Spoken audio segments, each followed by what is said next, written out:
बढ़ते आगे, हिंदुत्व के एजेंडे पर उपचुनाव में बीजेपी को आरएसएस का साथ मिल गया है। लखनऊ में हुई मीटिंग के बाद वोटिंग डे का खास प्लान भी तैयार हो गया है और अब आरएसएस के स्वयंसेवक और बीजेपी के पदाधिकारी मिलकर जातियों में बटे हुए हिंदुओं को लामबंद करने में जुटेंगे। वोटिंग वाले दिन हर बूथ पर स्वयंसेवकों की टोलियां बीजेपी के पक्ष में मतदान करने के लिए जुटेंगी।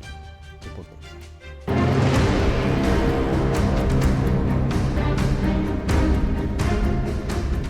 अगर हम बटेंगे तो बांटने वाले महफिल सजाएंगे। कि बटोगे तो कटोगे, एक रहोगे तो नेक रहोगे। कि दुर्बल रहना अपराध है। हम अगर दुर्बल है, असंगठित है, तो उसका मतलब हम अत्याचार को निमंत्रण दे रहे हैं। विधानसभा चुनाव में जहां विपक्ष को योगी के बटेंगे तो कटेंगे नारे की काट नहीं मिल रही, वहीं आरएसएस और बीजेपी दोनों में मोदी और योगी के एक रहने और सेफ रहने का नारा फिट हो गया है। अब स्वयं सेवक से लेकर बीजेपी पदाधिकारी तक सभी एक मिशन की तरह जातियों में बटे हिंदुओं को लामबंद करने में जुटे हैं। जिनको विकास पसंद है, ऐसे सभी लोग निश्चित रूप से उसमें स्वयंसेवक भी शामिल हैं।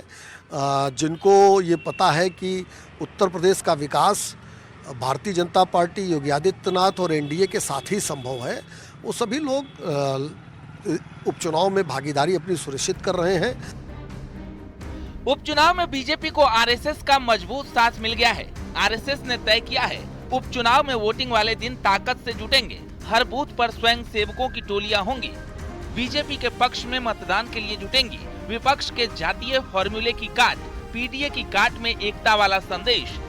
पीएम मोदी का नारा एक हैं तो सेफ हैं, सीएम योगी का नारा बटेंगे तो कटेंगे। हिंदुत्व के एजेंडे को धार दी जाएगी।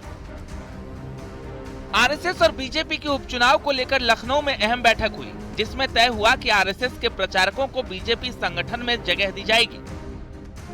भारतीय जनता पार्टी और आरएसएस के बीच में एक बड़ी बैठक हुई। इसमें आरएसएस की तरफ से अरुण कुमार मौजूद रहे, वहीं भारतीय जनता पार्टी की तरफ से भारतीय जनता पार्टी के प्रदेश अध्यक्ष भूपेंद्र चौधरी, महामंत्री संगठन धर्मपाल समेत तमाम नेता मौजूद रहे। इसमें मंथन किया गया कि उपचुनाव की जिस दिन वोटिंग होगी उस दिन आरएसएस की जो टोलियां हैं वो बूथ स्तर पर मौजूद रहेंगी और भारतीय जनता पार्टी के पक्ष में मतदान कराने के लिए काम करेंगी। बीजेपी यूपी के 4 क्षेत्रों में आरएसएस से आए वरिष्ठ प्रचारकों को सह संगठन मंत्री बनेंगे। यही नहीं, बूथ स्तर पर स्वयंसेवक भी हिंदुओं की सभी जातियों को लामबंद कर ग्रामीण टोलियों में जुटेंगे। ये तय हुआ है कि जो मुख्यमंत्री योगी आदित्यनाथ ने बटोगे तो कटोगे का नारा दिया है, उसके तहत सभी जो बिरादरियां हैं उनको एकजुट करने के लिए भारतीय जनता पार्टी और आरएसएस एक अभियान के रूप में जुट गया है। यानी कि जो हिंदू वोट बैंक है उसको पूरी तरीके से भारतीय जनता पार्टी और आरएसएस धार देने में जुटी हुई है और इसका लिटमस टेस्ट उपचुनाव में होना है। कैमरामैन गोपी गिरी के साथ संकेत मिश्रा, न्यूज़ 18 लखनऊ।